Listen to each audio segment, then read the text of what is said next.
Assalamualaikum warahmatullahi wabarakatuh. Hari ini kami akan mempresentasikan hasil kerja kelompok kami dengan tema Kerajaan Banten. Sebelumnya saya akan memperkenalkan nama kelompok terlebih dahulu. Andika Buana Putra absen 4, Elvila Lisarini Piliang absen 10, Kayla Tifa Dianur absen 16, dan Muhammad Rizky Ramadan Rizal absen 22. A. Sejarah berdirinya kerajaan. Banten pada masa lalu dikenal dengan nama Bantam, merupakan suatu daerah yang memiliki pelabuhan yang sangat ramai dan kehidupan masyarakat yang makmur dan sejahtera. Pada abad ke-5, Banten adalah bagian dari Kerajaan Tarumanegara yang ditandai dengan penemuan prasasti pada tahun 1947. Prasasti tersebut bernama Prasasti Cidanghiang atau yang juga dikenal dengan Prasasti Lebak. Prasasti ini ditemukan di Kampung Lebak di tepi Cidanghiang. Isinya keagungan dan keberanian Raja Purnawarman. Ketika Kerajaan Tarumanegara runtuh, kekuasaan di daerah ini dikuasai atau dipegang oleh Kerajaan Sunda.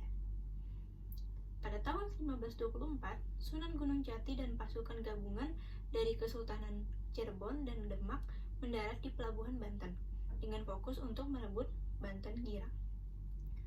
Pada tahun 1527, Maulana Hasanuddin serta ayahnya Syarif Hidayatullah atau Sunan Gunung Jati merebut Banten Girang dari Prabu Pucukumun yang saat itu memeluk agama Hindu, serta mendirikan Kesultanan Banten di sana. Jadi saya akan menjelaskan tentang sistem pemerintahan, ekonomi, sosial, dan budaya Kerajaan Banten. Yang pertama, saya akan menjelaskan sistem pemerintahan dulu. Sistem pemerintahan Banten yaitu Kesultanan Banten didirikan oleh Sunan Gunung Jati atau Syarif Hidayatullah. Lalu Sultan pertama Kerajaan Banten adalah putra Sunan Gunung Jati yang bernama Sultan Hasanuddin yang memerintah tahun 1522 sampai 1570. Di masanya, Kerajaan Banten berkembang menjadi pusat perdagangan dan diperluas ke daerah Palembang. Lalu penguasa selanjutnya adalah Maulana Yusuf, yaitu putra Hasanuddin. Di bawah kekuasaannya pada tahun 1579 berhasil menaklukkan dan menguasai kerajaan Pajajaran. Lalu Maulana Yusuf digantikan oleh Maulana Muhammad. Akhir kekuasaannya, Maulana Muhammad menyerang Kesultanan Palembang. Dalam usaha menaklukkan Palembang, Maulana Muhammad tewas. Lalu yang terakhir, Kerajaan Banten mencapai puncak kejayaan pada masa putra Pangeran Ratu yang bernama Sultan Ageng Tirtayasa. Lalu saya akan membahas tentang ekonomi Kerajaan Banten. Faktor yang mempengaruhi perkembangan ekonomi Banten ialah yang pertama, letaknya strategis dalam lalu lintas perdagangan. Kedua, jatuhnya Malaka ke tangan Portugis sehingga para pedagang Islam tidak lagi singgah di Malaka namun langsung ke Banten. Yang ketiga, Banten mempunyai bahan ekspor penting yakni lada. Selanjutnya, sistem sosial budaya. Diislamkan oleh Sunan Gunung Jati pada tahun 1572. Ketika masa kepemimpinannya, Maulana Hasanuddin mengalami kemajuan dan menjadi pusat penyebaran Islam. Kehidupan sosial masyarakat secara berangsur-angsur mulai berlandaskan ajaran-ajaran Islam.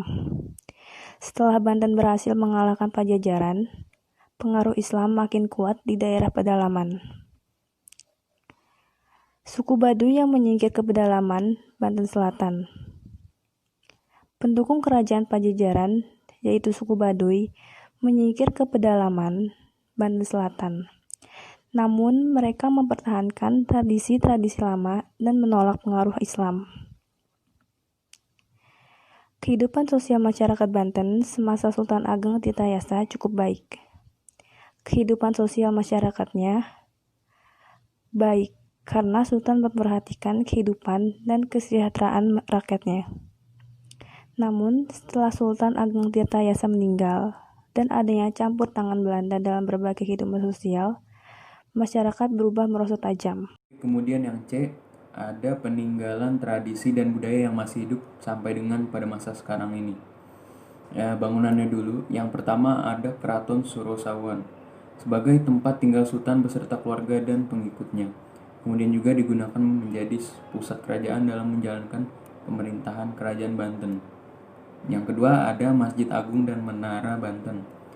Digunakan sebagai tempat ibadah umat Islam, sebagai objek wisata ziarah, dan dahulu, selain digunakan sebagai tempat mengumandangkan azan, Menara Banten ini yang juga dibuat oleh Hendrik Lucas Kardel digunakan sebagai tempat penyimpanan senjata.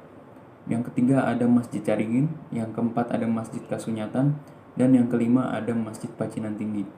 Kemudian untuk budayanya yang masih ada sampai sekarang, yang masih hidup dari dulu sampai sekarang, yaitu beberapanya ada pencaksilat, debus, tari topeng, bahasa Sunda kuno, senjata tradisional seperti golok, pakaian adat, dan alat musik seperti angklung, dan lain-lainnya.